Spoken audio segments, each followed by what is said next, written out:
Hello, I'm Ursaline Bryant, and you are listening to SyFy Sistas.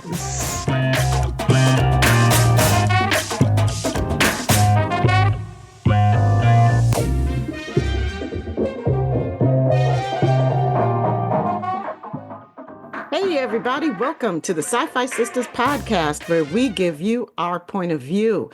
I'm Tamia Harper, and I'm joined today by my sisters, Yvette Blackman-Tom. Hello. Sabrina Wood. Whoop, whoop. And Fran T. What's happening, y'all? What's happening? What's happening today, Fran, is what, y'all? Another fantastic show. Of course. Right? Of course, right? It's a given. Because today, especially, we have a woman that all of us admire so much. So there's a lot of little fangirling going on here. And I'm going to save for our audience, I'm going to save the best for last. But, if you are around of a certain age, I'm going to say, then like you will have seen some really stellar moments with her on your screen in the Hardy Boys and Nancy Drew Mysteries, which I watched all the time. I loved that show. And in Flood Streets, and one very memorable episode, one of my all-time favorite episodes of The Golden Girls. Oh my God, yes. Oh God, I love that episode so much. And Seinfeld, and Grace Under Fire, and Doogie Howser, and more recently in the movie All or Nothing. But I want to tell you guys, our fans, we know her as Tryla Scott, Captain Tryla Scott. Yes. From Star Trek The Next Generation. I'm talking about none other than Ms. Ursaline Bryant. Welcome to the show. Yes, ma'am.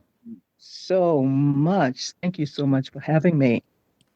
We are delighted that You want to see four sisters like busting in smiles over here. What is it over here? Like, we got the captain. We got the From the captain. first time I met you, that has not changed. I love it. Yes, the captain in the house. Yes. So, I mean, you played this woman that means so much in our fandom. Yvette. Yes. Run it down for people why Tryla Scott is important to us. Well, mainly because we didn't have a black female captain, and Tryla Scott came on, and they made sure we knew that she was the smartest, the best. She made the captain before anyone else, and that said a lot because we always knew Kirk had made it. Jean-Luc had been captain forever, but no, Tryla was. She was the one. And it was a black woman, and she was strong. She was no nonsense, and we only saw her for one episode, but never forgot her. Mm-hmm. Never forgot her. Yep. Indelible. Oh, my. How Yes. wonderful is that? I mean, Oh, my. the impact was real. When you went out for that role, did you care about whether or not that it was Star Trek, or was it just another role? Or did you see like having this black woman, a captain in the future, as something important? Okay, so now I'm going to fan out because I am and have always been a Star Trek fan. Yay! So, I mean, back in the day with All right Leonard now. Nimoy and that whole number.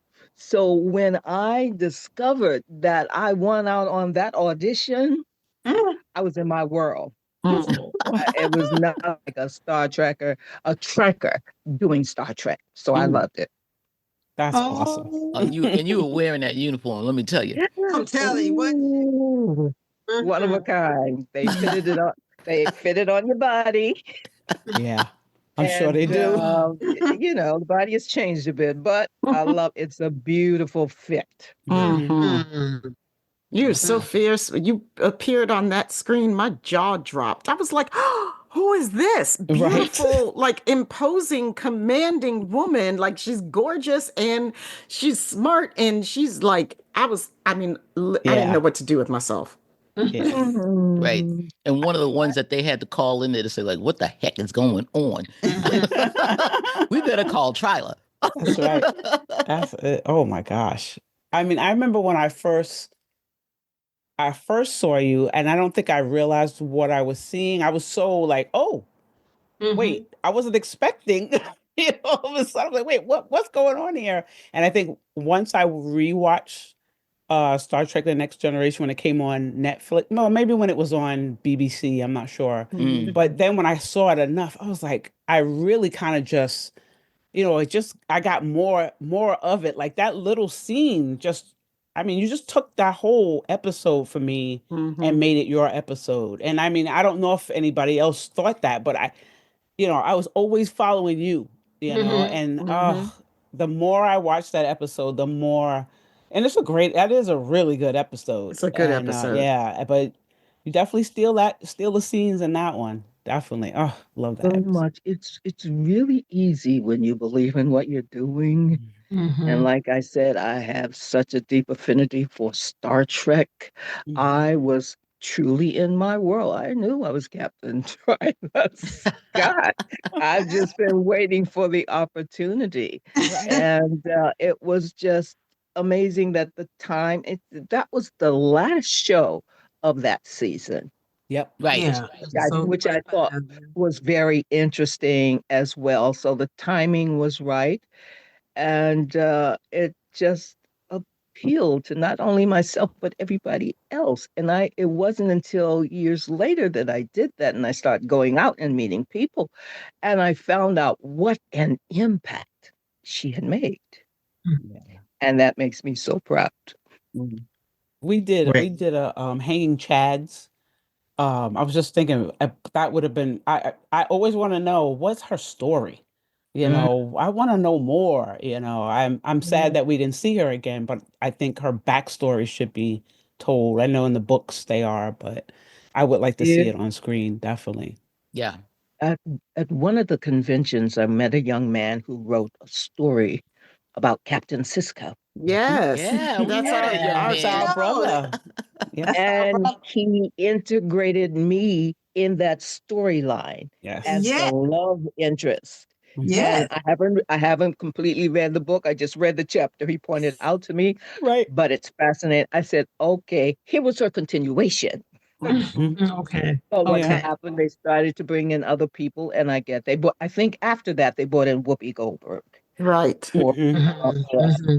Yes. She came the next season. Yeah. The next episode after yours, we were introduced to Whoopi and Guinan. Yeah. Yep. That young man that wrote that book is Derek Tyler Attico, and he's a dear friend of ours, and he's actually part of our SyFy Sistas Inc. family, and he's got his own show on our YouTube channel called Soul of the Story. Yeah, and he does he's wonderful. He's amazing. I am so glad you refreshed my memory, because when you said that name, he popped right into my head. I met him at the convention, and you are absolutely right. He is incredible. He is, right? Yeah. Yeah. And you had him spinning that day. Oh my God. So true. He still talks about it. So funny watching Derek's face. He was like, oh my God. Oh my God. I remember he looked back at us like, did you see me? Did you see me? He was just in awe of you. He was just like, oh my gosh. And because when I saw the character in the book, I perked up. I'm like, Captain Scott. I mean, you weren't, but you was no nonsense. And you just like, okay, look, I'm going to do so-and-so. You can say he if you want to, but I got this to do. I'm like, that's her. That's her. That's how she got to be captain so fast. Yeah. Yep. Yeah. It's amazing that you said like I used the word impact, and I used the word how I felt when I put that uniform on. That made all the difference in the world.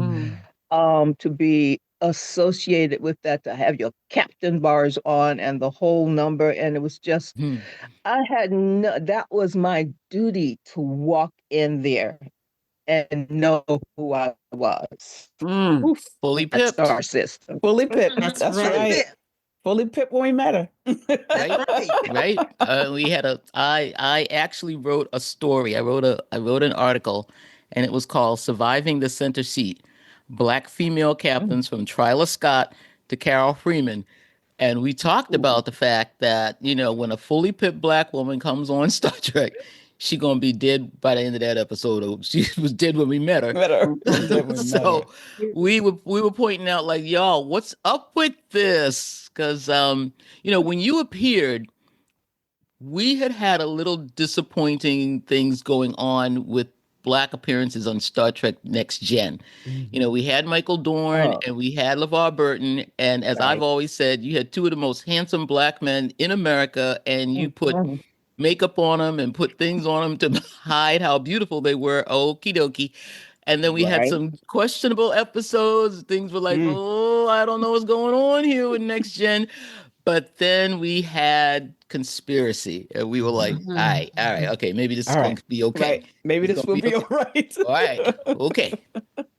Buckle up, Buttercup. This might be all right. But I absolutely agree. You are right on it. That is exactly what happened on the screen. And it's why we're there, but we need to be played down. And I think that's the story to us being in this industry. So how do we go about getting around that or going through that? Because I'm not seeing anything that's really making me really want to stick in there. Even today, Really, we have a lot of characters, but we have characters that are there and then they're torn down. I don't know. So I'm going to take it back to Sophia Stewart, the writer of The Terminator, and what's the other show? Help me, please. Matrix. The Matrix. It's like she is a hidden jewel that we don't know about. We look at that because we have these people out here, these brothers, talking about they were the architects of that show. And she gets lost. We get lost in translation, lost in transition, and nobody really tout us. And I know what I meant to say is that, they actually did not kill me. No. They only stunned me. Right. Stunned. Yes. We weren't sure what happened. The door was there, but the writing didn't come through. So I cannot say what happened. It was unfortunate for all of us.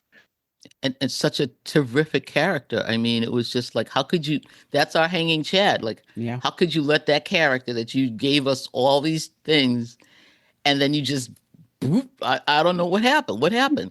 So, at least we sort of had a resurrection of that sort of character with Michael Burnham, but she was a different character. She wasn't Tryla Scott. Well, very different.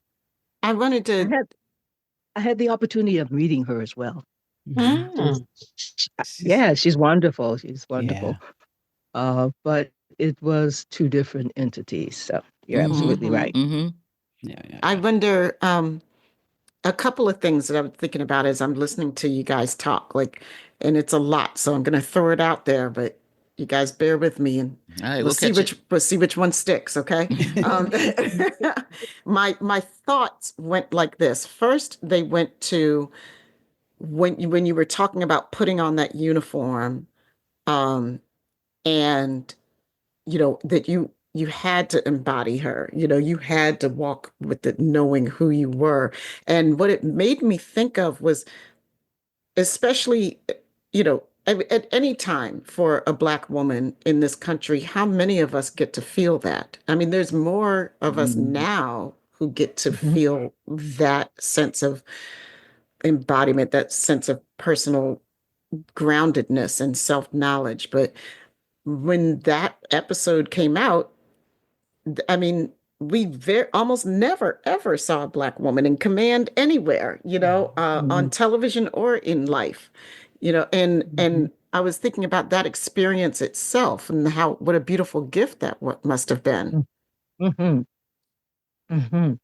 You are absolutely right. I call it my treasure, because I have had so many people walk up to me and said, "You have no idea how much you have affected me. I brought my daughter in the room when you appeared on that screen because I wanted her to know that we are there, few and far between." So it is the gift that keeps on giving, and I have to figure out how to shed more light upon her.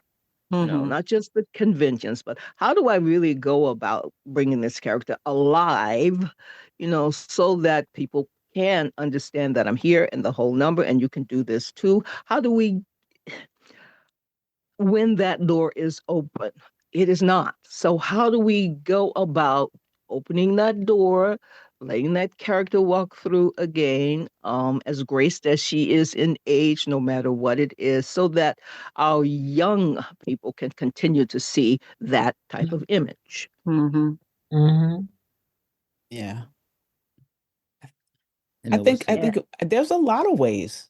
I think there's so many the producer, but you got a producer hat on right now. So right. I can just see the wheels Yep, you can turning. see the wheels I'm turning. sitting here like writing a screenplay. You should producer. We're like, okay, Yvette. She's like, What well, we've got several writers in the midst. We really do have a lot of writers. I mean, I think that's the way to do it because like there's Derek, like Derek, Derek, like yourself. like yourself. Hello. Just start putting stuff out, start doing backgrounds, like, because we just had Section 31, whatever you think about it. It still brought in a different timeline. And I believe it's a timeline that character would be in, just like probably just like what's Captain who was in there? What captain Garrett. was in? Garrett, right? Mm-hmm. She might be a young cadet, but Mhm. that's a way to bring, too bad there's no, because you're saying she was stunned. So she would still be Yeah. around for lower decks, We need a She would be Tryla some Scott admiral. anthology. Right. Mhm. Calling there's all Star Trek. so many things that the Oh, yeah. captains do, a book about the captains and only the captains that we don't know anything about. Mm-hmm. You That got kind of some thing. names. That's a great idea. All right, now stop giving away ideas for free. We're gonna have the rest of this conversation off air, y'all, because Off screen. next thing you know, somebody that don't look like us gonna be like, "Hey, I you got know this what? great idea." Oh, we got it on. We know we did it. We know it was us. So. But Well, yeah, hey. we've had that happen before. So Yeah. I know But- you have. On TV, and we're Yeah. not going to go into specifics of it, but somebody said something. No, please, Did a you whole don't No. have show to. about I am Mm-mm. aware of how it That's works. okay. All right. Yeah. So, Did he say that?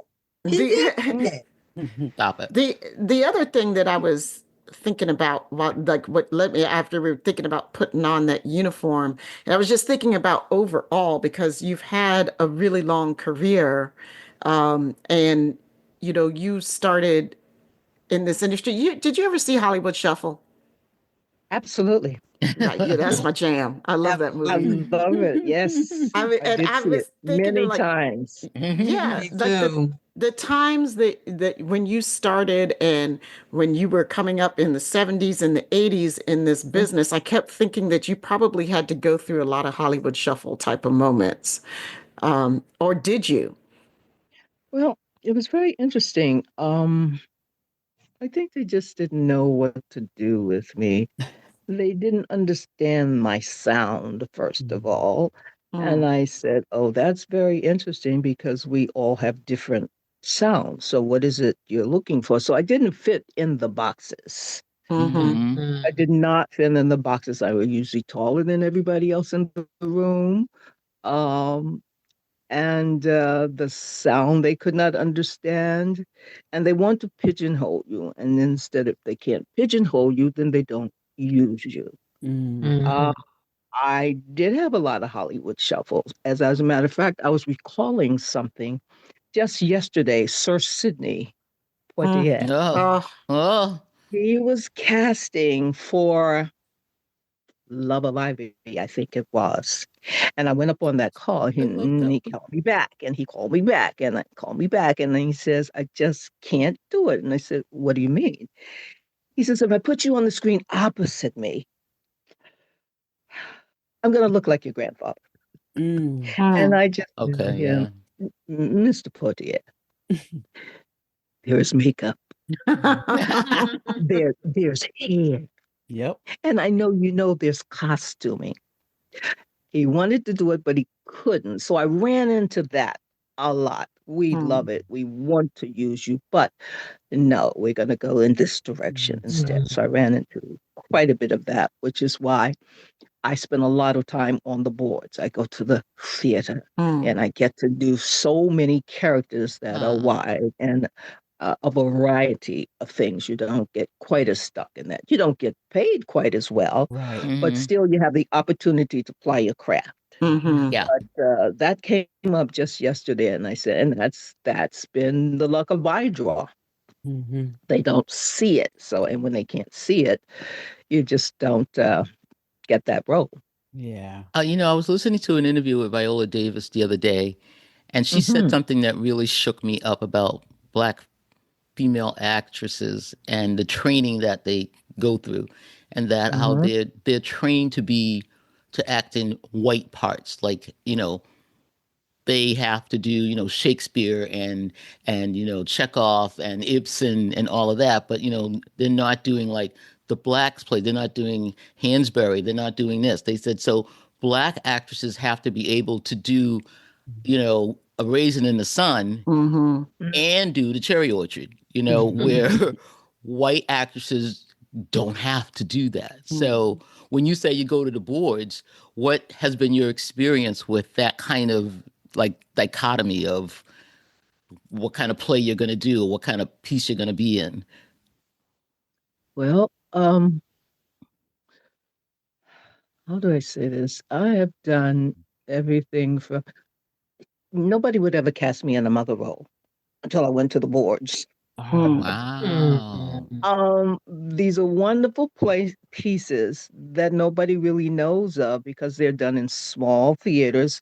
We don't have the backing to get it out. So it has a run, but it's a local run. Okay. So I think the most wonderful piece that I did, it's Calafia. This is the woman that California is named after. Oh, right. Okay. Yeah, when she was, and she was not an elderly woman. She was a stately woman. She was not a young someone. This was someone of color. The Amazons, anytime you see Amazons portrayed on film, they are not us. Right. But that's the whitewashing that always takes place. So for me to do Calafia and have the history, I did the homework, I did all of that research, and we were called the Calafians, and we were women who were dark. Doing the classics, there's a place here, it no longer exists here. It was called the Globe Theater. And all they did was Shakespeare. So we did Shakespeare's sonnets, but we did the Dark Lady sonnets. Shakespeare wrote about the Dark Ladies because he fell in love with a Moor named Lucy. Yes, he did. What? I did not know y'all were doing those. Where's my sonnet book? What? Lucy the Moor. I think they start at number 152 and go up to 167. I will be reading those tonight. We're looking I will be looking for those tonight. Wait, say it again. They start where? 150. I believe it's 152. 152. All right now. And there's one of them that just tells you what it is. It starts with in the age when beauty was black. Yep, I know that one. Okay. I've heard of these, but I thought it was some kind of metaphor. I didn't know they were actual blacks. No, that's Lucy, what that meant. Oh boy. He was talking about his love, Lucy the Moor. or at least Oh one no. of his loves, because he was married, but he fell in love with this woman who happened to look like you and I. Mhm. Good God. And he wrote about her. So we're disguised. We're out there. And I know there are a lot of young people that are in this business that don't do that deep research. So they don't know. They think Shakespeare is a European thing. Nope, it's not. So we're there, we're in disguise, and we just have to, I don't know that when you see something, you see yourself in it, no matter what color they're portraying it to be. Okay. We are the crux of the issue. We are the person that everybody wants to be. We are that person that you emulate over and over and over without using us. Okay. Yes, ma'am. Yes, ma'am. Yes. Oh, The And Amazon, the Californian Lucy. California. Oh the man. Calafians, The Calafian. and Calafians. her name is Calafia. Calafia. That's the name. Okay, that. Califia. And they have many Golly. renditions of her, and they look like you. Okay. Listeners, if y'all could see all the SyFy sisters right now, like taking notes, Writing, like we're sitting here all at our writing desks, everything like down, writing it all down. jaws dropped, mouths open, getting a Yeah. lesson. Mm-hmm. I love it. Captain Scott. That's right. Our captain. Like we're sitting And at the that's academy in the first row. All of us in the first row. All of I us in am, the first row. Yes, I Captain am, Scott. yes, I am so grateful for Captain Scott. We And are so too. Well, we, can yeah. we go back? I want to ask you about when you sort of got bit by the acting bug, or was it something like innate in you? Like, did you start off young, or what was your story there? I think this was something that I came here with. I call myself an extroverted introvert. I Very, totally very, understand that. Most Scorpios are. yeah, oh, okay. I was very quiet growing up because I was a reader and I would read all the time, all the time, all the time. And I would try to have these conversations, and everybody around me would call me, okay, that's Ursie. That's Ursuline. She's a little crazy. Okay. No, I found out that I was just doing research. So innately, it was a part of me. I move. My first love is movement. I would say dance, except when you say dance, then you attach it to the Europeans. I say movement because who invented the drum? That would be us. How did you get that rhythm? Mm-hmm. So there we are, So my first love is always music, and then there's poetry, and then there's theater. Um, oh, I lost my train of thought. I was But in the beginning. okay, I would sit at the dinner table when I had a captive audience, and I would just go into character, Oh, I love it. earning my name. Crazy. Because it was nobody to relate to, but I would just choose a character, whatever was in my head, I would pop out and I would be that person at the dinner table.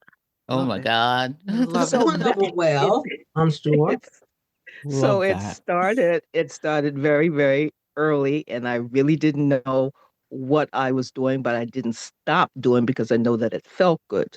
So by the time I left home, which is Washington, D.C., and traveled to New York and was studying at the Negro Ensemble Oh Company, my I goodness. I knew I had found myself. I said, okay, this is what I've been preparing for all along, and this is what I'm going to pursue. So it was there, didn't know how to harness, didn't know how to really appreciate it, but knew that it was a part of me. And I just had to hold on to it until I found the right space and met some wonderful people there, and then kept going and always taking classes and always learning more about who you are so that you can step away from it when you need Um, to I hear a lot of people say, I just couldn't get rid of the character. Then something is amiss there. Mm. You should be able to walk on that stage, give it everything you've got, and be that character and leave it on that stage. Mm. Not allow it to. We've lost so many people who have gone into a mental, emotional thing because they could not get rid of some of the characters that they played. Mm-hmm. And so that's the flip side of it as well. You really have to understand who you are so that you can, and even knowing who you are, you get pulled off the track. But if you really know who you are, you can always come back. And that's always been my advice to anyone who has asked about this business. And I miss teaching it because I can't get that information out. It is not about you, it is about you coming through and breathing life into something so that everybody can enjoy that part of themselves as they watch you. Mm. Wow. Okay. Like another, I wish a screenshot of Four Faces going, whoa. I mean, I just feel, I feel deep. I feel so blessed in this moment to be having this conversation with you. First of all, like, SyFy Sistas, we always say it's part of our mission to shine a light onto Black creativity and Black thought and Black expression.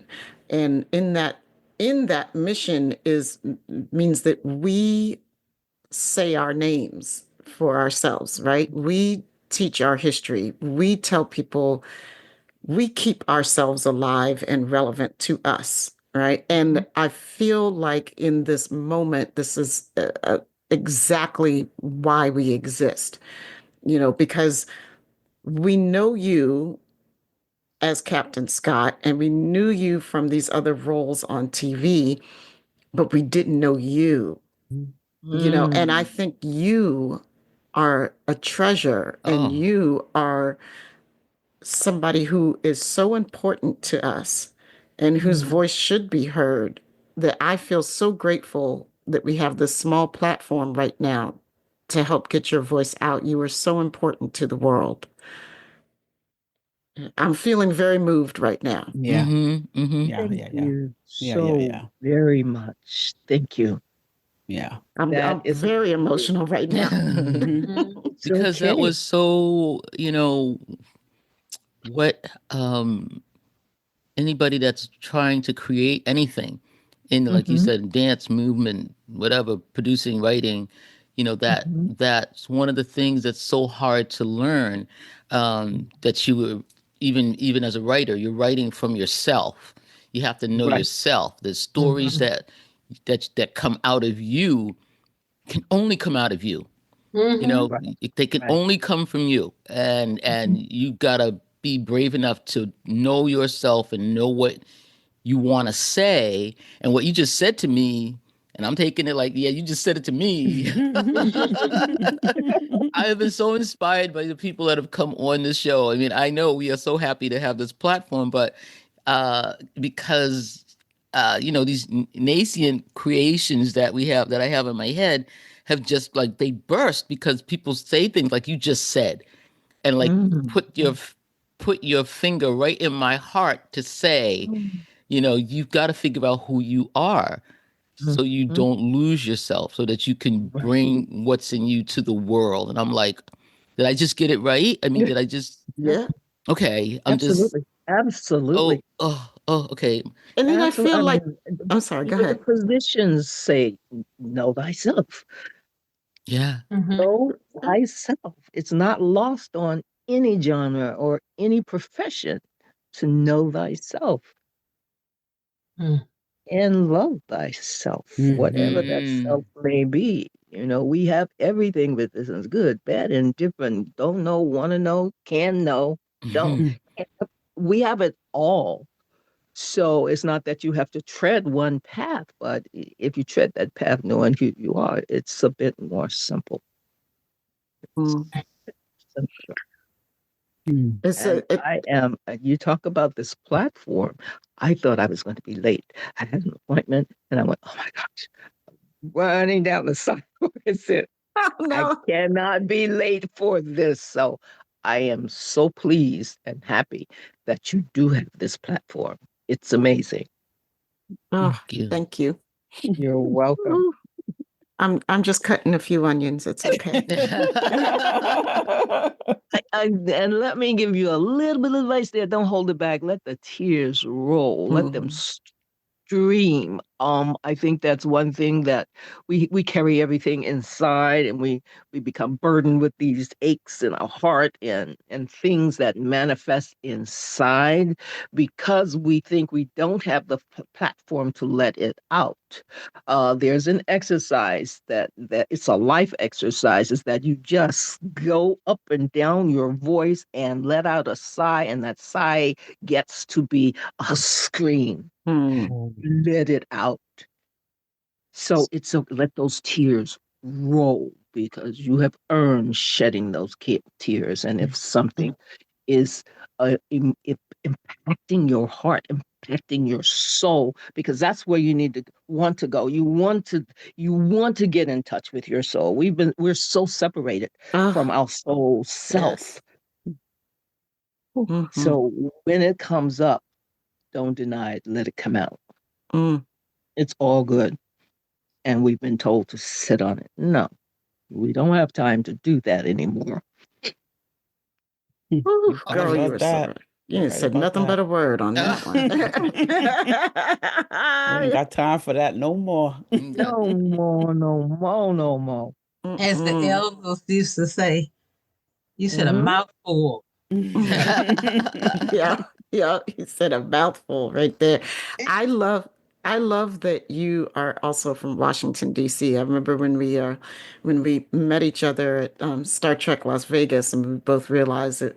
Well, I moved here when I was 1, so I claim it. I was born just a little bit down the road in Newport News, Virginia, but I've been here my whole life, and I think it's Washington is a special place to be from, especially if we were here while while it was still Chocolate City, which it is no longer at all. And as a matter of fact, you say Chocolate City to some young people, and they don't know what you're talking about. They don't even know what that means. But did DC play what type of role did it play with you when you were growing up here? Like how old were you when you left? I left and went to New York when I was about 20. Okay. Spent about 6 years there and came out here in my late 20s. And speaking of Washington, D.C., it is, I call it up south. Oh, yeah, that's perfect. Yep. That's exactly what it is. They took 10 miles from Virginia, 10 from Maryland. So we're to create that capital city. So that 10 by 10 square is Southern. My roots are Southern. I was born in Washington, D.C., but my people are from South Carolina on both sides. Okay. On both sides. Wow. Both sides? Both sides, South Carolina. So they bought all of that. They bought everything with them. I mean, I grew up with my great grandmother who knew how to go out and who plant the herbs and pick the herbs and brew them for tea or whatever needed to be done. I had all of that knowledge around me. And then so I think that's why I was so quiet. I would just sit and listen and watch. And my grandfather, who I feel was the shaman, his dreams were so vivid. He would be up in the morning, 3 o'clock in the morning, walking the floor, rubbing his hands and just speaking. Wow. And I could hear him through the floorboards, and that was a captive audience to me. And later on, I understand that he was in touch with his creator. Every morning, So that's the kind of energy I grew up with. Washington, D.C. is like it's a beautiful space. But when I was growing out, if you walk outside that little downtown space, you're in the biggest ghetto in the world. Mm-hmm. You're in the biggest city that is uncared for in the world. And then they started cleaning up. But it's just filled with all of this energy. And I'm going to share this with you because when I found it, I understood why I loved it, but I couldn't stay there. Washington, D.C., from all of our beautiful monuments and things that are down by the Capitol and the White House, that area in particular, it's laid out in a pentagram, which is an energy that is so powerful that if you don't stay close to your creator, it will take you under. Oh, Lord. And take you out or take you over. And then I also love it because before it became a Washington, D.C., it was all of us there. Yeah. And I'm going to use the word, I'm going to say Aboriginal. I'm going to say originals because when you say Native Americans, you think something else. No, it wasn't them. It was us. We were patrolling the Potomac. You couldn't get through us. It was actually our city. That's why they had to start calling it Chocolate City at one point because they know the history of it, but nobody teaches that history. Yeah. And it's all gone now. Yeah. And the Potomac is something that we don't even think about anymore. Yeah. It's just a little river separating one space from the other. And the Anacostia. Yeah. Anacostia, absolutely. And the Anacostan Indians who were literally wiped out. Yes. Literally wiped out. Exactly. They wiped them out completely. Wiped them out like it was genocide on an entire tribe of people. There's so much so that the paltry few, and I'm talking like maybe 20, 50, like less than 50 survivors around there had to go and integrate into other tribes in Maryland. They literally wiped them out and took that and stole that land. Took them out. That's where my family, and that's where my mother lives now. That's where our business is, and that's where the house is, and and the Anacostia area is like used to be all white. And my mother lives right across the street from the Frederick Douglass house. Oh, and she lives on the first parcel of land that was ever sold from his estate. It's really powerful, and we think that the Underground Railroad might have run through there. It's very powerful. It's a very powerful space. I'll say that. When we first moved in, you could feel folks there, and you still can feel them in our basement. The basement housed a preschool and stuff. There's a lot of history in that land. But what I was going to say was that what people don't realize that this is the plot of land that Frederick Douglass had, not a plot of land, excuse me, his many hundreds of acres, many hundreds of acres when he married his white wife, his second wife. Yeah. And that land came from her family, and that was all his land. And when people come up to the house today, it sits on a hill, and they see this gorgeous house on this hill, and like maybe an acre of land around it, and that's it. And they think, oh, this is what the Negro had. No, in those days, this was the countryside of the nation's capital. Anacostia was. And when you're talking estates, you're talking these estates that were many, many, many acres. And so he was one of the landed gentry. And he was powerful because he had so much land. And people don't really know that history either. It's just that Washington is a fascinating city. And I think that when you are from here, it is we're different inside. You know, we're different. We're a little different than other places. You're surrounded by all the politics and everything, and you're very used to it. But you're also surrounded with this deep, what you've been tapping into, what you've been talking about, this deep, deep Black cultural experience. And others, you know, and like as you said, Aboriginal experience that makes up the goulash that's Washington, you know, and it's in me. Like I can't not be a Washingtonian, you know. I can go live other places, but you'll always know that I'm a Washingtonian. There's a realness about those of us who are from DC that we don't. You know, we don't fake the funk and we shoot straight from the hip. I mean, and then there's the other ones who are very practiced at silver tongues and putting on smiles when there's no smile to be had. And you have to know that too. Yeah. In order to survive this city. And the other thing about the city is, are you familiar with the lily ponds? As you go out in the like botanical gardens. Oh yeah, botanical gardens. That's all sacred land. The land is sacred. I used to live near there.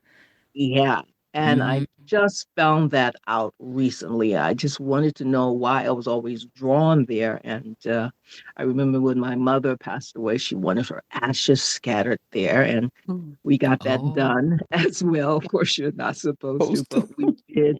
We got that done for her. But I said, well, now I understand this is sacred land. Oh, dear, and it's just Where beautiful.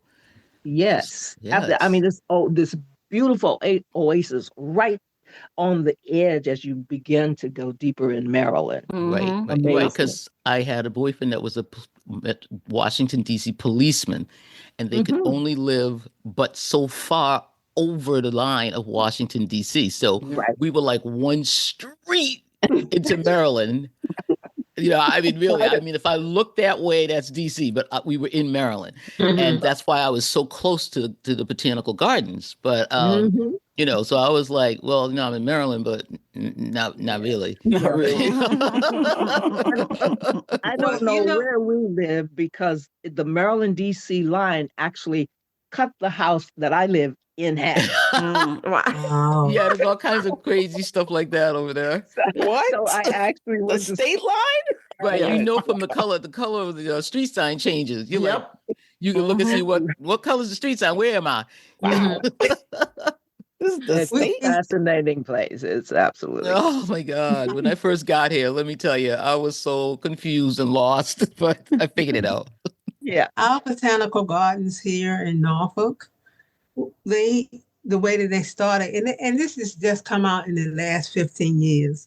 There was a program called the WPA. And they went in, and it was all swampland, and there were women. Oh, excuse me. If y'all don't know what the WPA is, folks, listeners, Google it. Google it, yeah. I was like, are you going to tell people? No. I'm going to let them do some homework. Going with that one. Okay. Let them do some homework. Like my parents used to say, go look it up. Go look it up. You see those encyclopedias over there? Yeah, dictionary. So it was mostly women. I think they said it was like 5 or 6 men, but it was mostly women who went in and dug all that stuff up. It was swampland. Get out of here. Swamp down there. Yeah. It was all nasty. Yes, it was all swamp.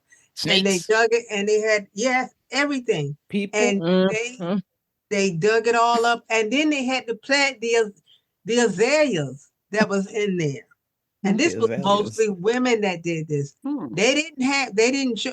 And then after they did all this stuff back with the WPA, Black folks couldn't go to the botanical gardens. Oh, I knew you were going to say that. Yeah. I know, right? I mean, that was a given. So they just told a story, I guess, about maybe 15 years ago, and I wrote an article for the local Black newspaper here, took pictures and everything. So they have I want to see that, friend. Yeah, me too. Okay. They have a statue. I do. I don't know that. I mean, my father's from Norfolk, and I never heard that story. Yeah, we didn't know it either. And I've been here. And he was in the WPA. Okay, so he might have been one of those men. No, he was in Vermont, which explains a lot about me. Oh, okay.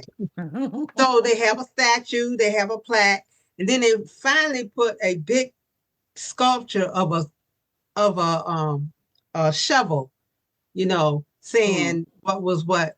But it was like that happened, and they never told that story till about 10, 15 years ago. I'm gonna Google that stuff. Wow. Please do. Norfolk Botanical Gardens, WPA. Wow. And these women, I think they earn maybe about $5 a day. Maybe. Well,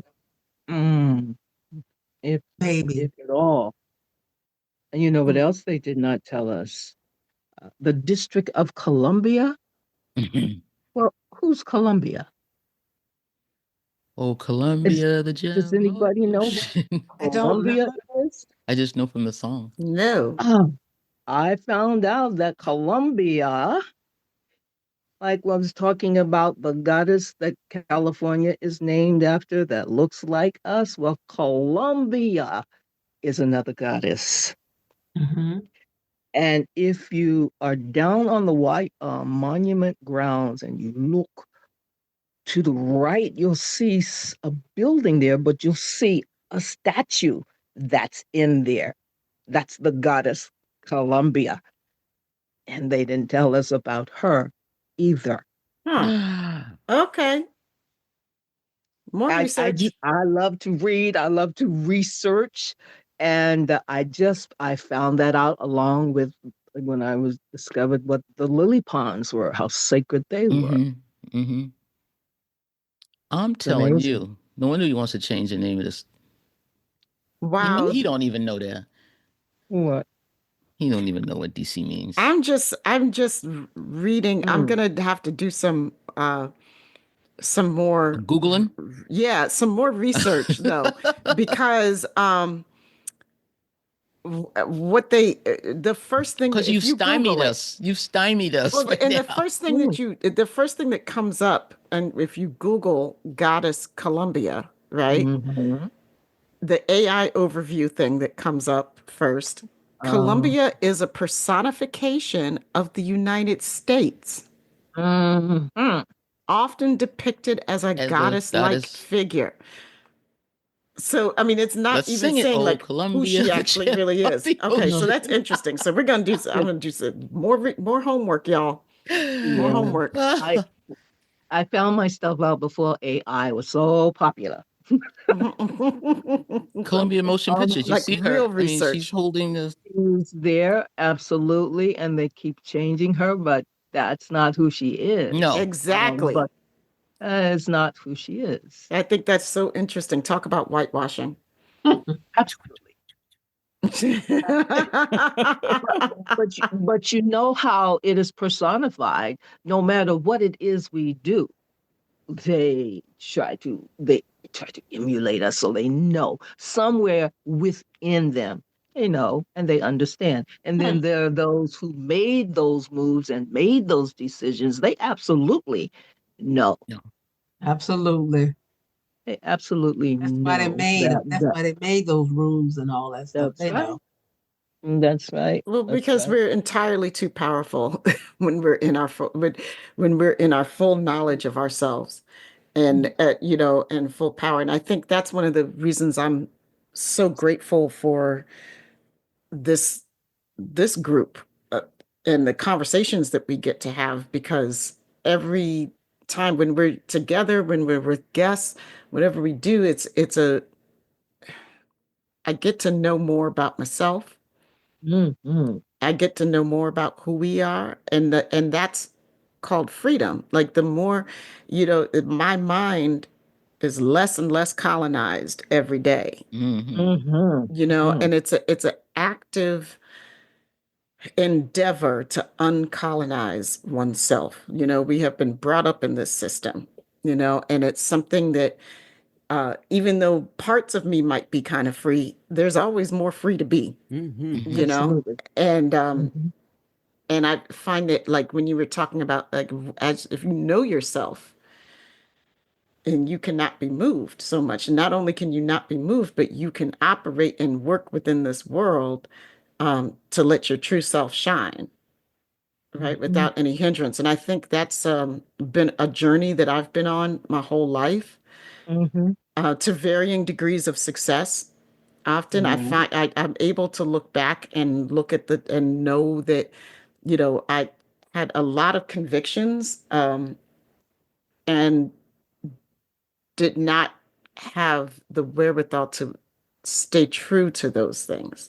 I've let myself, I can look back now and see how I've let myself be molded in somebody else's image over and over again, as opposed to Mhm. standing in my own truth, starting with my parents. Mhm. Mhm. Our parents want us to behave a certain way and da da da da da. And there's good reasons for most of that, right? But A at lot of the times to protect you. Yeah. right, it's Mhm. protected, but also at the same time, like when you were relating the story about inhabiting these different characters at the table and stuff, and Mm. that spoke to me because I used to do that as a child, but Mhm. a lot of that was beaten out of me. Hmm. Yeah, Like, sit absolutely. down, act straight, be good, hush, be seen and not heard, and all these things, and Mhm. all Mhm. these ways in which we Are try to stifled. stifled and try to direct our thinking and our being, and Mhm. that comes into our thinking about ourselves. And so I don't know, like, what's been going on over the past couple of months. I've been thinking about this so much lately, about all those ways in which I'm trying to be more free now, Mm. and looking at where these things started, and how I can loose those chains, and get rid of them, and just be me, and say the things, like, there's so many times during a day that I don't really say the thing that I know that I should be saying. Yeah, Yeah. I understand. You bite it back. Whether to not hurt somebody's feelings, or to avoid conflict, or whatever the case may be. So I feel like it's all a lessons to me in learning to stand in my truth unapologetically, but without doing harm in the world, but just Yeah. standing and existing in my own truth. It's a I lifelong journey, understand. you Mhm. know, lifelong, because you gotta, like you said, your parents mold you a certain way, and then now you have to go out there and find yourself. I think that's why teenagers have such a hard time, because you already molded these people, these humans, and now these humans need to find out who they really are. And then you have parents going, no, don't do that. I've done it. These are things I've done myself, because I'm trying to, make sure they're safe, Hmm. Mm-hmm. Right. because I know the world, Mm-hmm. and, being a little black girl is not a safe place. This Mhm. is not a safe place. The world is not a safe place for a little black girl Yeah, Mm-hmm. besides right. America. So, Mhm. but then, these children have to fight their way back. That's how I see it. I guess I had to do the same thing. You have to fight your way back to who you are supposed to be. And that's Mm-hmm. a Mhm. lifelong journey. Mm-hmm. If you're And I feel lucky like enough to live a long time, you'll live several lifetimes in one lifetime. that's I've right. lived Yeah. several There's Yeah. several lifetimes. people. Several people right here. So, and then you get to that point where somebody says, "Hey, Vet," you're like, "Oh shit, that is my name." Mm-hmm. Mhm. I I'm feel not like not I'm just not our. mommy or Mrs. Tom, or Mm-hmm. yeah. So it's a lifelong journey. Yeah, it's like not just parents either. Like, I don't mean to sound like I'm dumping on parents, but the world, our society, our Yeah, yeah, culture yeah, tells yeah, us these different things. Yeah. yeah, Mm-hmm. yeah, yeah, yeah, Mhm. yeah. I gave Mhm. up all that stuff Yeah. starting that, like, seriously, y'all. I went against the grain probably by the time I was 12 years old. Mhm. Mm-hmm. By the time I was 12 years old, I Yep. questioned a lot of stuff because I am 70 years old. Mhm. So I questioned stuff at 12. And I'm not going to go into the deep, exactly what I'm talking about, Right. but I questioned it, and they was like, "Oh, why you asking these questions?" And we, mysterious ways and blah blah blah and all this stuff, and some things you just don't know, and and I question it, and it's like society says a girl's supposed to do this and a boy's supposed to do that, and why, and it's like I said to you, Tamia, one time, we were at a convention somewhere, and I said, "Shh, I gave up heels in the 80s." And you said, "I have no doubt that you did." Simply because, for one thing, I couldn't walk in them. They were uncomfortable, and they threw my back out. So I'm like, I'm not wearing this shit no more. Absolutely. Stop, but I still look good. But, I've been fighting since what society says I'm supposed to be for a long time. Yeah. And I find it refreshing most times, be who I am. So I understand. Something came up for us. I believe that we all have a wounded little girl within us because of all the things that we were taught to do and they did not recognize the uniqueness with you and did not bring that out and nurture that so that you could truly be who you are. So that little girl is stuck in there, So if you can go back to her and say, what is it that you want to do? Who are you? And then meld the two together, and then we become whole that way. But I find that most of us have a little girl stuck inside of us that is trying to do everything for everybody else, but not getting to the point of who we are. Yeah, definitely. Yep. So before we close, because I'm looking, stop crying again. I know, I know. Because I'm looking at the time. Maybe it's, how do we find that little girl? How do we heal that little girl and let her be? Well, don't censor yourself. If you're thinking thoughts, write them down on a piece of paper. Put yourself in a situation that you've always wanted to be in, and don't act the person that you think you are. Like those tears. Don't hold those tears back. Let them flow. Let whatever it is that you are feeling, not harming yourself or anyone else, but whatever it is you're feeling, don't censor it. Allow it to come out. If you want to skip down the street in the rain and kick off your shoes and just stand there and talk to your creator, do it. Of course, they will label you, but that's why that little girl is stuck. That's why she's hurt, because she can't blossom into the full person that she is, because we have too many people to satisfy. And I think if we become a little more selfish and dig deep, she will raise her head, and you will know it, because you can feel it. We're not just all of our senses. We have to get in touch with all of our senses. Most of us have one sense or the other that is stronger than the other.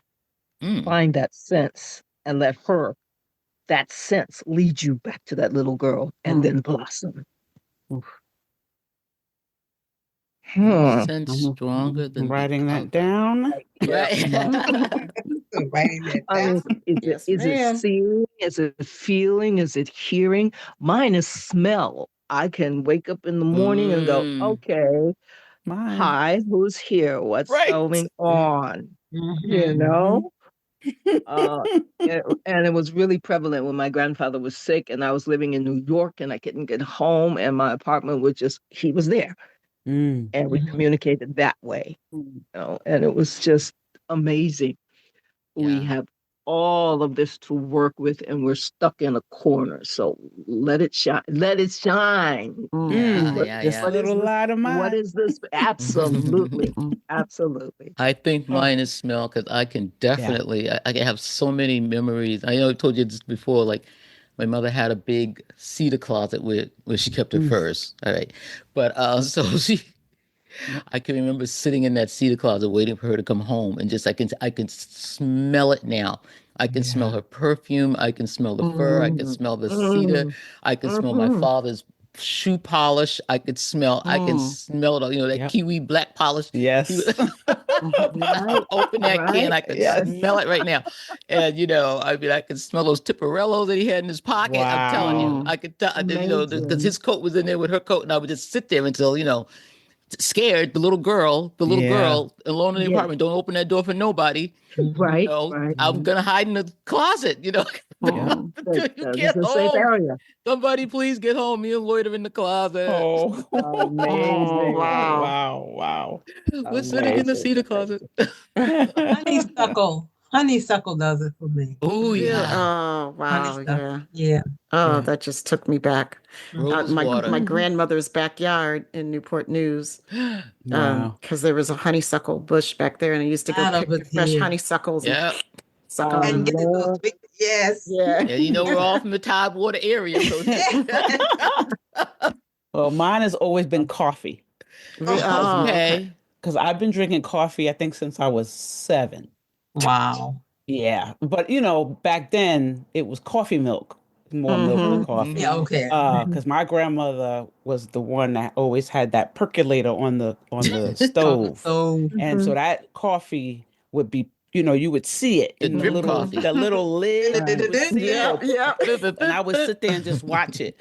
And, the smell, that I don't know what kind of coffee she used, but it ain't the coffee. I've never smelled that, it's just a rich flavor. And I am a coffee addict.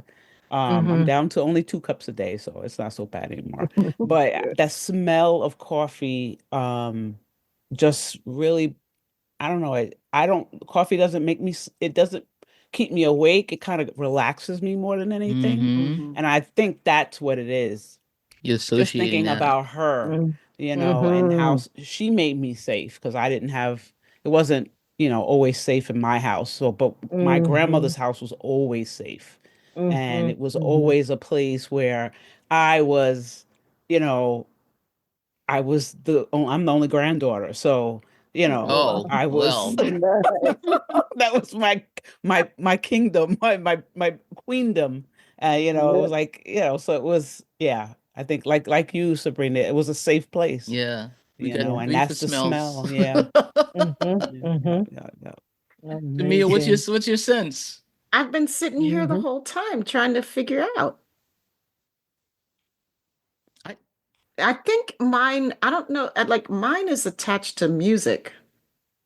I was going to say hearing. It's hearing, I was going to say it's hearing, but it's very specific with music. I think it's words too.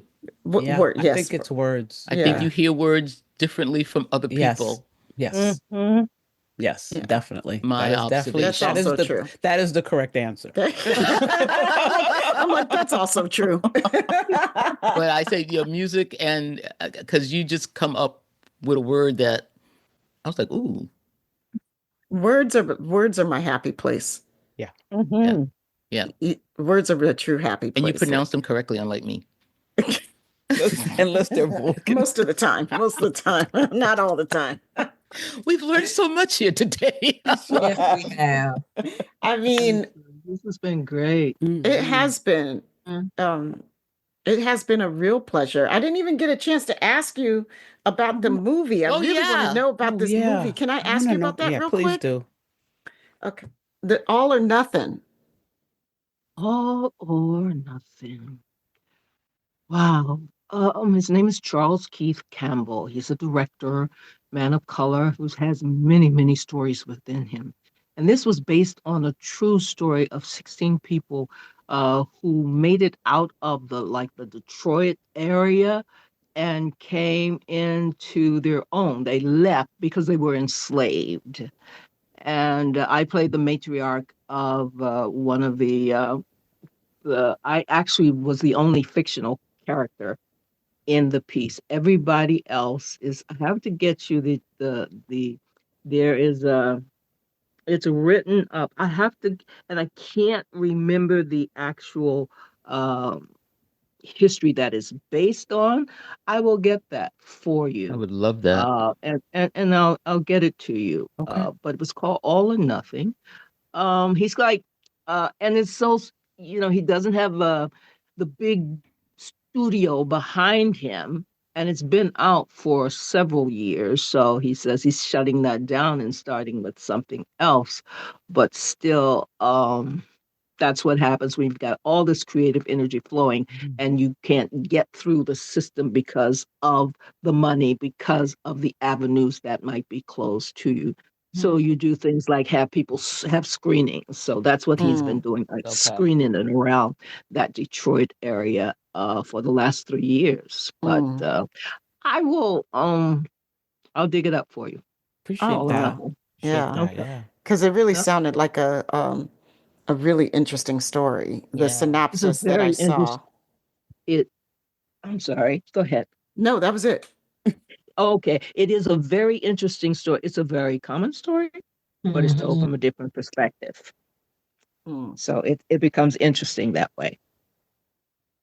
Yeah, I would like to screen it. See that. Right? I would like to screen it. Four wall. It's four wall. See, this is how the SyFy Sistas can grow. I will reach out to the director and let him know that we had this wonderful time together and that you're interested. And I'll get him to send it to you. I appreciate that. Yeah. You can rent a theater and bring a movie in for a wall and sell tickets. Yeah. You can he would love that. That would be great. Yeah. Okay. I mean, that'd be great. Well, we got to stop talking about stuff on air. I know. Stop talking, giving away ideas on air, y'all. Yeah, we all know. Yeah. I got a notepad that's going on to like me too. legal size, like like the legal paper. That's right. I have written down more in this conversation than I ever do. Unfortunately, all I have is these little pads, so they're like on both sides. Both sides. I understand. But I mean, that's the mark of a really a true conversation, what we call the language of the heart. You know, the language of the heart reaches the heart. And then when that happens, that's when all the neurons start firing and the battery's revved up, and this is a beautiful creative space to be in. And I bet you Sabrina's going to get off from here and start writing something. Let it flow. That's it. I know my little 8-year-old, and they're like, my mother wouldn't let me write my stories. Thank you so much for being here. I mean, what an honor. This has been unreal. You made my day. This is wonderful. Lessons. Be well, everyone. I look forward to seeing you real soon. Yes. So, Yvette, you want to let folks know where they can reach us and give us their thoughts about their little girls or boys that need to be healed, or anything else that we touched on today? I sure can. You can find us at SyFySistas.com. That's SyFySistas.com. Join us on the mothership. That's MUTHASHIP. And the SyFy Sistas Book Club, both on Facebook. On Instagram and Threads, sci-fi.sistas. And under the blue skies at SyFy Sistas. For more interviews, the live show, and our infamous Top 10 series, subscribe to our YouTube channel at SyFy Sistas Inc. Become a patron of SyFy Sistas today at patreon.com/SyFy Sistas. The Trek Geeks presenting sponsor is Fansets. Go to fansets.com for pins and memorabilia from all your favorite franchises. Visit fansets.com and use Trek Geeks, all caps, for your exclusive 10% discount.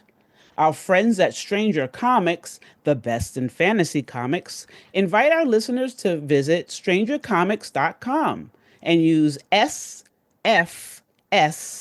to receive an exclusive 10% discount. After listening to this podcast, please rate us and write a review. We may just read it on an upcoming episode. And of course, I need to thank the baddest associate producers, in all the galaxies, in any galaxy. Thank you to Sailor Marge, Karen Dramera, and Stephanie Baker for all the work you do on our behalf and for helping to make this show possible. We love you guys so much, and thank you everybody for listening. Without you, there is no us, and we are so grateful for you. And we're out of here, friends. Peace, love, and hair grease. Take care.